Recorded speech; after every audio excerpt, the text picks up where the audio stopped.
이번 한 주간이 휴가 주간인데 이렇게 많은 성도들이 모여서 예배하게 된 것을 감사하게 생각하고 또 여러분들을 환영합니다. 무더위 가운데도 성가대로 성가복이 덥거든요. 하나님께 영광을 돌리고 또 우리도 함께 은혜 참여할 수 있도록 섬겨주셔서 대단히 고맙고 감사합니다. 우리 모두를 위해서 우리 박수 한번 하겠습니다. 할렐루야. 의롭고 올바르고 하나님의 뜻에 부합하는 신앙생활이 있습니다. 반면에 여론을 의식하고 또 사회 규범을 더 중요시 여기고 평판과 인정 또는 도덕적 우월감을 중심으로 이루어지는 신앙의 방식도 없는 것은 아닙니다. 여러분은 어느 쪽입니까? 하나님과의 관계, 하나님이 갚아주심을 믿고 하나님의 말씀대로 순종하는 신앙생활의 방식이 있습니다. 반면에 이미지를 관리하고 또 사회적으로 인정받고 명예와 찬사와 칭찬과 이익에 부합하는 신앙생활의 방향, 방식도 없는 것은 아닙니다. 여러분은 어느 쪽입니까? 예수님 당시 유대인들에게도 의로운 행위로 여겨졌던 것이 있었습니다. 바로 구제, 그리고 기도, 그리고 금식 세 가지입니다. 오늘 성경은 이 세 가지의 의로운 행동에 대해서 행동 자체를 문제 삼는 것이 아니라 그 내면적인 동기, 왜 그 행동을 하느냐, 그 행동을 하는 목적이 무엇이냐라고 하는 것에 따라서 그 신앙이 진실한가 아니면 위선적인가, 하나님 중심인가 아니면 인간 중심인가, 하나님을 의식하고 하나님을 바라보는 신앙인가, 사람의 눈을 의식하며 사람을 향하여 있는 신앙인가, 하나님께 인정받기를 원하는 신앙인가, 사람에게 인정받으려고 하는 신앙인가, 하나님 앞에서 행하는 신앙인가, 과연 사람 앞에서 행동하는 신앙인가, 복음 중심인가 이념 중심인가, 하나님과의 관계를 더 중요시 여기는가 아니면 드러나는 형식을 중심으로 이루어지는 신앙인가 라고 하는 것으로 구분된다. 이렇게 말씀하고 있는 것이 본문의 핵심입니다. 여러분, 유대인들이 가장 의롭게 생각하는 것 중에 첫째가 구제라고 했지요. 이 구제는 하나님의 명령이기도 하고 유대인들이 신앙에 있어서 가장 경건한, 또 경건 생활의 가장 중요한 첫 번째 요소라고 생각했습니다. 좀 심하게 말하면 구제하지 않는 신앙은 신앙도 아니라고 생각했던 거예요. 잠언서 28장 17절에 보면 가난한 자를 구제하는 자는 궁핍하지 아니하려니와 못 본 채 하는 자에게는 저주가 크리라. 그러니까 구제하는 사람 중에 먹고 사는 거에 걱정하는 사람도 없거니와 구제하지 않는 사람은 저주를 받으리라 라고까지 성경이 표현하고 있으니 유대인들이 이 구제를 얼마나 중요하게 여겼겠습니까? 당시 유대인들의 구제는 아주 특별한 것이었습니다. 구제야말로 의를 행하는 것이고 하나님의 뜻을 따르는 행위라고 굳게 믿었기 때문입니다. 탈무드에서도 구제를 율법의 기둥 중에 하나로 간주했고 실제로 유대인들은 구제 기금을 회당을 중심으로 하여 운영했고 절기 때에는 특별 구제 헌금을 강조하기도 했습니다. 이런 의미에서 유대인들에게 있어서 구제라고 하는 것은 선택이 아닌 의무고 경건의 실천에 있어서 첫 번째 요소였던 것이지요. 정기적이고 아주 체계적으로 구제가 이루어졌던 것입니다. 유대인들은 세 종류의 11조를 했습니다. 첫째는 매년 드리는 레위인을 위한 11조. 이것은 제사장과 성막 섬김을 위한 용도로 사용되는 11조였습니다. 둘째는 매년 드리는 예루살렘 성전 방문 그리고 절기용 11조가 있었습니다. 셋째는 3년에 한 번 드리는 11조인데 가난한 자를 위한 11조입니다. 과부, 고아, 객 등들을 위해서 분배하여 사용되던 그런 구제 11조였습니다. 탈무드에서는 구제를 하되 그 구제가 자기 가족의 생계를 해치지 않는 정도로 하라 이렇게 규정되어 있고 권장치를 소개하고 있는데 전체 소득의 10%를 구제하라 이렇게 탈무드에서는 권면하고 있습니다. 그 이상의 구제라 할지라도 20%를 넘기지 말라. 그 이상은 무책임한 것이다. 이렇게 탈무드에 규정되어 있습니다. 그러니까 과도하게 구제하는 것도 경계하고 있지만 구제를 의무화해야 된다라고 하는 것을 강조하고 또 강조하고 있는 것이 탈무드의 내용이라고 할 수 있습니다. 그래서 실제로 유대인들은 최소 연평균 20%에서 23%의 11조를 드리는 전통을 가지고 있었던 것이죠. 이 중에 적을 때는 3.3% 정도, 그리고 보통은 10% 정도 사이에서 가난한 자들을 위한 이 구제 목적으로 11조가 사용되었던 것입니다. 그 당시의 구제 문화, 이것은 매우 강하게 뿌리 내려져 있던 유대인의 제도였습니다. 이것은 단순한 어떤 선행이나 선택의 어떤 자비가 아니라 의무적이었고 거룩한 행위로서 신앙의 바로메터가 되는, 신앙이 있느냐 없느냐를 구분하고 결정짓는, 그가 얼마나 경건한가 경건하지 않은가라고 하는 것을 가름할 수 있는 아주 중요한 잣대였다라는 것입니다. 그래서 유대인들은 이 구제를 그냥 할 수가 없었습니다. 많은 사람들이 보는 앞에서 시장에서 사람을 모아다가 나팔을 불면서 홍보해가면서 구제를 행했던 것이지요. 이것에 대하여 지적하고 있는 것이 바로 오늘 본문의 예수님의 말씀이라고 할 수 있습니다. 오늘 주님께서 그렇게 구제 생활하는 유대인들의 모습을 보면서 구제 자체를 문제 삼은 것이 아니라, 구제라고 하는 것은 하나님의 약속이 담겨져 있는 하나님의 명령인데, 그런데 구제의 목적이 순수하지 않다면 그 상을 어떻게 받겠느냐라고 지적을 하고 있는 것입니다. 여러분, 구제는 정말 하나님의 놀라운 축복이 약속되어 있는 것입니다. 구제하면요, 질병도 치료되고요, 구제하면요, 자손들이 복을 받아요. 구제하면 어둠 가운데서도, 흑암 가운데서도 빛이 일어나게 되고요, 구제해서 망하는 사람은 없어요. 구제는 하나님께 꾸이는 것이라는 거예요.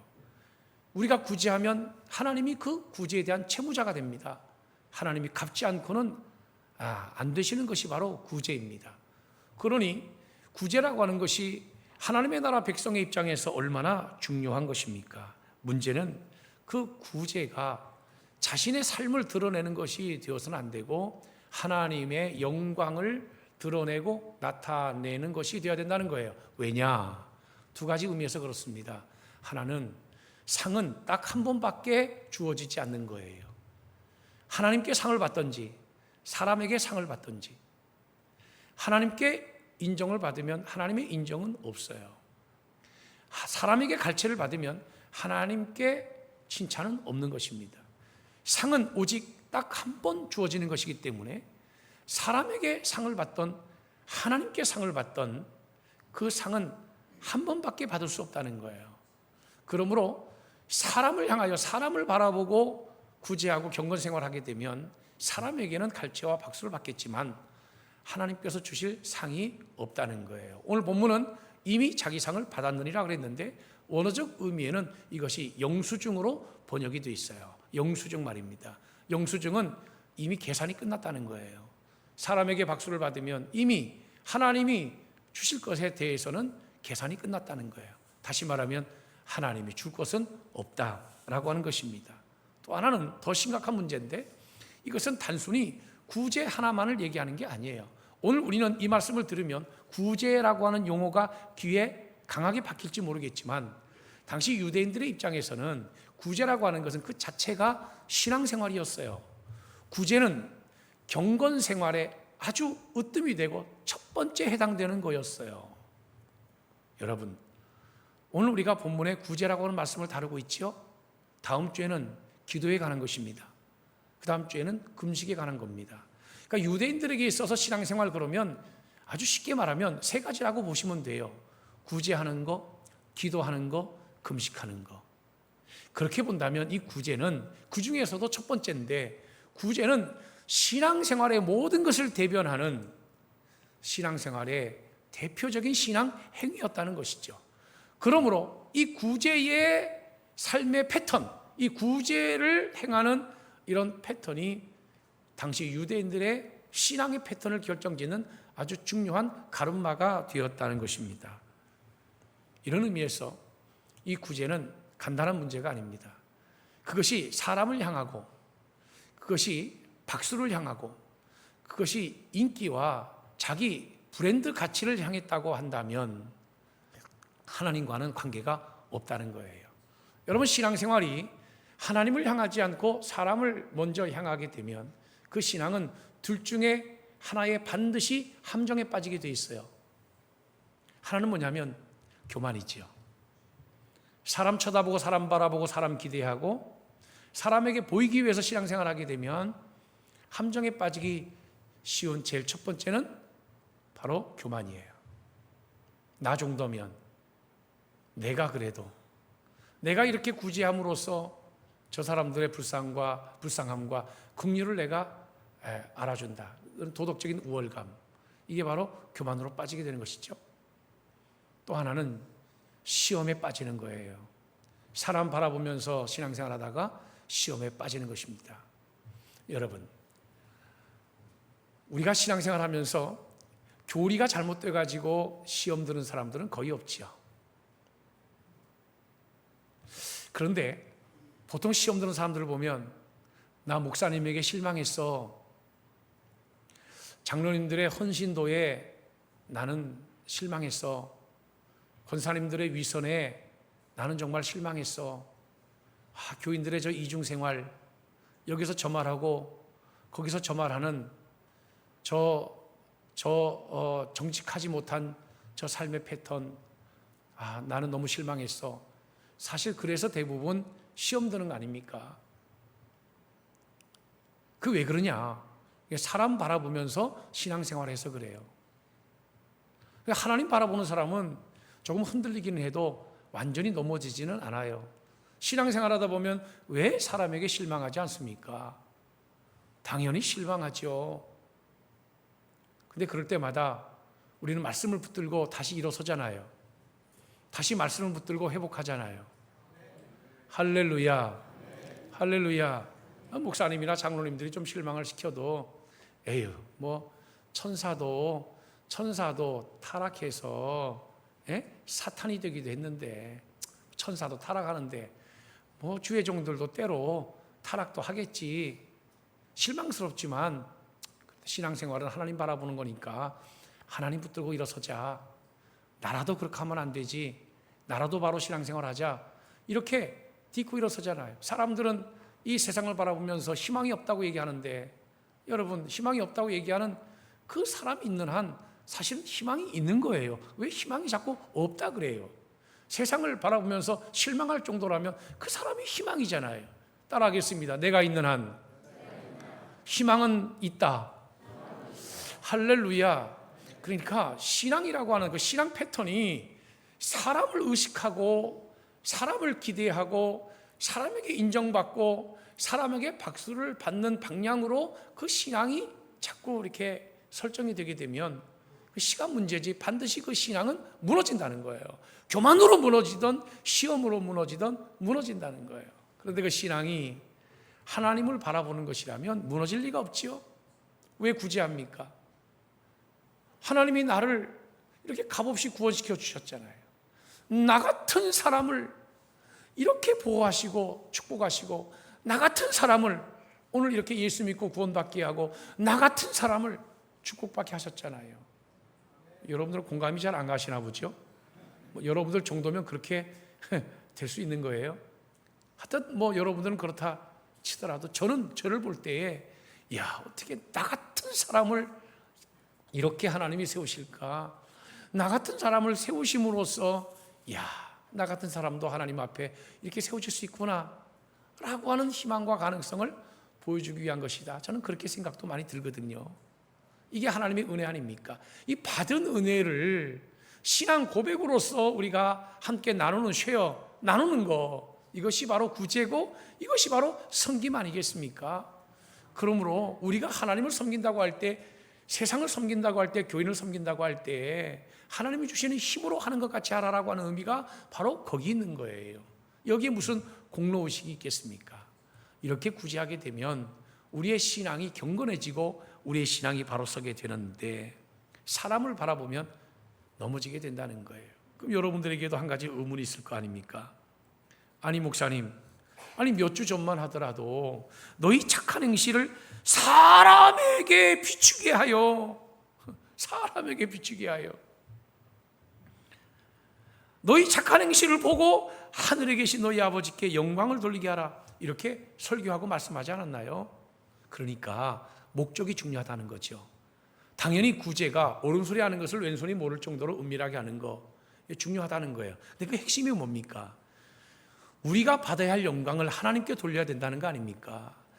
자기 자랑을 위해서 남을 섬기는 것이 아니라 하나님의 영광을 나타내고 드러내기 위해서 해야 된다는 거예요.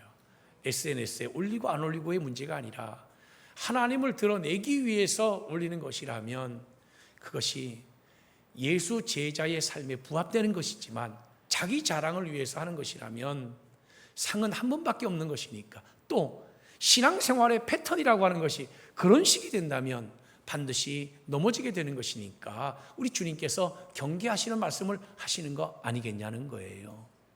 할렐루야, 할렐루야. 그래서 신앙이라고 하는 것은 철저히 하나님을 바라보는 것이어야 된다는 거예요. 메사가 그래야 된다는 것입니다. 하나님 앞에서 코람데오, 사람이 우선이 아니라 하나님이 우선이라는 거예요. 구약에 가장 매력적인 한 사람을 우리에게 보여주고 있어요. 누군 줄 아세요? 사울입니다. 오죽하면 그 사울을 향해서 하나님께서 이렇게 말씀하신 적이 있죠. 나는 사람의 겉을 보는 것이 아니라 중심을 본다. 그러니까 사울 왕이 사람이 겉보기에, 사람의 관점에서 볼 때 겉보기에 그 정도로 매력이 넘쳤다는 거예요. 사울은 그런 사람이었어요. 그런데 사울이 왜 넘어졌지요? 사울이 왜 버림받았지요? 왜 사울이 멸망했지요? 예, 그것은 하나님이 먼저가 아니라 항상 사울은 상황, 여건, 형편, 인기, 대중, 무엇보다도 자기 개인 브랜드, 무엇보다도 사람들의 눈치를 가장 먼저 살피고 봤다는 겁니다. 하나님은 뒷전이었습니다. 사무엘상 15장에 보면 사무엘 선지자가 사울을 호되게 꾸중하고 질책을 할 때에 사울이 대답한 대답입니다. 사울 자신이 대답한 대답이에요. 내가 여호와의 명령과 당신의 말씀을 어긴 것은 내가 백성을 두려워하여 그의 말을 청정하였음이니이다. 심지어 예배조차도 그래요. 예배조차도. 블레셋 군대가 이스라엘을 공격하고자 진을 꾸렸습니다. 사무엘상 13장에 보면 이 블레셋 군대가 얼마나 많이 모였던지 해변에 모래와 같다, 이렇게 표현하고 있습니다. 자, 사울은 그 당시에 이스라엘의 왕이었습니다. 군사들을 모집해서 전쟁에 나가기 위하여 군사들을 모집했습니다. 당연하지요? 그런데 군사들을 모집했는데 이스라엘은 그 선민국가이기 때문에, 종교국가이기 때문에 하나님 앞에 번제를 드리고 전쟁에 나가야 됐던 거예요. 그런데 아무리 기다려도 사무엘 선지자가 와야 하나님께 번제를 드리죠. 사무엘 선지자를 기다리는 동안에 기껏 힘들게 모집했던 백성들이 하나씩 흩어지기 시작합니다. 아이고, 큰일 났구나. 화들짝 놀란 사울이 자기가 제사장이 돼서 하나님 앞에 번제를 드린 겁니다. 이것이 하나님 앞에 큰 죄가 돼서 호되게 책망받는 장면이 나옵니다. 예배 생활조차도 전쟁의 승리로 이용하고, 예배 생활조차도 그냥 자기 여건, 자기 환경, 자기의 목적을 채우기 위해서 사용했던 이런 사울왕, 그런 신앙의 패턴은 결국은 무너지게 되어 있다 이거예요. 복만 받을 수 있다고 생각되면 그냥 신접한 여인이라도 찾아가는, 신접한 박수라도 찾아가는 이러한 사울의 이런 패턴, 이것은 결국 신앙이 무너지고 넘어지게 되어 있다는 거예요. 이것은 사울왕뿐만이 아닙니다. 여러분, 모세의 형 아론이 있지요. 아론이 금송아지 왜 만들었나요? 백성들의 요구에 의해서 만든 거거든요. 베드로가 왜 예수님을 3번이나 모른다고 부인했나요? 사람들의 눈치 때문에 그랬던 것입니다. 빌라도가 왜 예수를, 죄 없는 예수를 자기가 손까지 닦으면서 나하고 상관없다, 난 예수는 죄가 없다고 생각한다, 그러면서도 예수를 왜 유대인들에게 넘겨줘서 십자가에 못 박았나요? 그것은 백성들의, 유대인들의 여론 때문에 그래요. 그들이 들고 일어나서 소요를 일으킬까 봐 그래서 그냥 내줬던 거예요. 헤롯 안디바가 왜 세례 요한의 목을 뱉나요? 자기 체면 때문에 그랬던 거거든요. 자기 체면 때문에, 자신의 죄를 지적하니까 자기 체면 때문에 세례 요한의 목을 베어버린 겁니다. 솔로몬이 왜 우상에 빠졌는 줄 아세요? 그것은 이방 여인들을 아내로 얻어서 그 이방 여인들의 눈치 보다가 그들의 등살에 못 베겨서 하나님이 하지 말라고 하는 우상을 숭배했던 것이죠. 성경은 다 이렇게 돼 있어요. 신앙이라고 하는 것이 하나님을 향하지 않고 사람 의식하고 사람 바라보게 되면 넘어지게 되는 거예요. 여러분, 신앙은 기본적으로 하나님을 향해야 되고 하나님을 바라봐야 하고 하나님을 상대하는 것이어야 되고 하나님께 인정받는 신앙이 되어야 할 줄로 믿으시기를 바랍니다. 할렐루야. 여러분, 의라고 하는 것은 보여지는 것이 아니라 하나님께 드려지는 것이거든요. 잠언서 29장 25절에 보면 사람을 두려워하면 올무에 걸리게 되거니와 여호와를 의지하는 자는 안전하리로다, 이렇게 말씀하고 있습니다. 거듭 말씀드립니다. 상은 한 번밖에 주어지지 않아요. 그래서 사람에게 인정받으면 하나님께 받을 상이 없다는 것입니다. 신앙은 헌신이지 거래하는 게 아닙니다. 구제는 사람이 하지만, 구제는 사람에게 하지만 받는 것은 하나님께 받는 것이에요. 그것이 바로 믿음이에요. 냉수 한 그릇이라도 우리가 예수 이름으로 대접하게 되면 그 상이 결코 없어지지 않는다라고 말씀하고 있습니다. 반드시 하나님은 우리에게 상을 주실 것입니다. 하나님이 반드시 갚아주신다고 하는 것을 실제로 믿는 사람만이 그래서 구제도 가능한 거예요. 그런데 그것이 사람을 향할 때 우리에게는 신앙의 열매가 없는 것이, 아니 그런 패턴으로 신앙생활하면 신앙의 다른 열매들도 맺혀지지 않는다는 것이죠. 제가 대학교에서 강의할 때 가장 자주 했던 말 중에 하나가 뭐냐면, 나무는 꽃을 버려야 열매를 맺는다. 여러 번 제가 말씀드렸습니다만 저는 기말고사 치르고 나올 때는 반드시 칠판에다가 분필로 적고 나왔어요. 요새는 뭐 분필을 쓰지도 않지만 나무는 꽃을 버려야 열매를 맺는다. 제가 후배들에게 또 이 선지생도들에게 늘 마지막으로 들려주고 싶었던 말씀은, 제발 여러분 졸업하고 나서 화려하게 목회하지 마세요. 화려하게 사역하지 마세요. 나무가 꽃을 버리지 않으면 열매를 맺지 못합니다.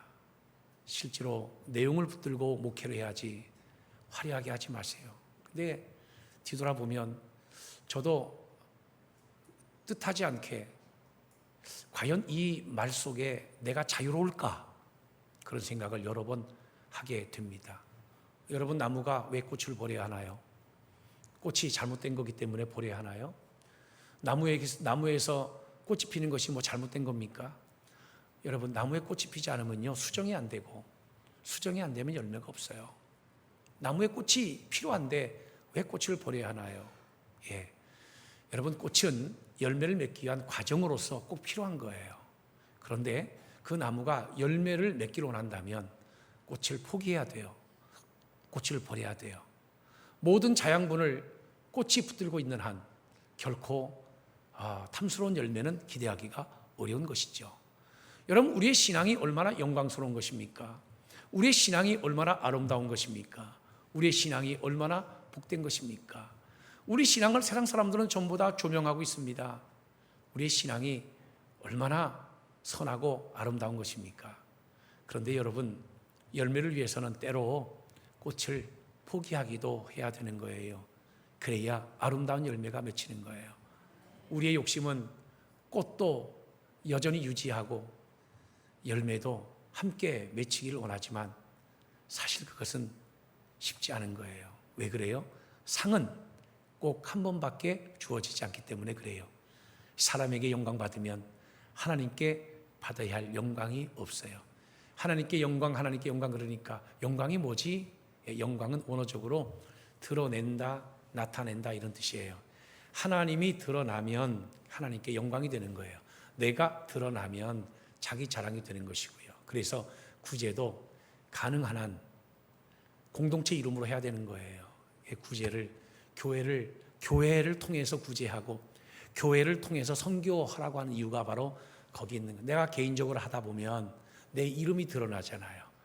그래서 공동체 속에서 스며들어서 그 속에서 이름도 없이 빛도 없이 그 속에서 섬기고 헌신하는 것, 이것이 바로 아름다운 구제, 아름다운 신앙의 모습이라는 거예요. 말씀을 맺습니다. 여러분, 신앙생활하는 거 잘하는 거지요? 구제하는 것은 더 잘하는 것입니다. 많이 하셔야만 합니다. 예수 믿으면서도 구제하지 않는다? 과연 그 속에 하나님의 사랑이 있을까요? 저의 표현이 아니라 성경의 하나님의 말씀이세요. 구제 참 선하고 귀한 것입니다. 이것은 경건입니다. 그런데 그것이 하나님을 향할 때 우리에게 상급이 보장된다는 거예요. 우리의 신앙은 하나님을 상대하는 것이 돼야지 사람 바라보면 넘어집니다. 오늘 하루도 하나님 바라보면서 꼭 믿음의 승리자로 살아가는 저와 여러분들 모두 되기를 주님의 이름으로 축원합니다. 기도하겠습니다. 고마우신 하나님, 은혜와 사랑을 감사합니다. 구제가 하나님을 향한 우리의 신앙 고백이듯 믿음은 하나님을 상대하는 것임을 알고 깨닫게 하시오니 감사합니다. 우리의 신앙이 하나님을 바라보고 하나님을 향하는 것이 될 수 있도록 은혜 베풀어 주옵소서. 감사를 드리오며 예수님의 이름으로 기도하옵나이다. 아멘.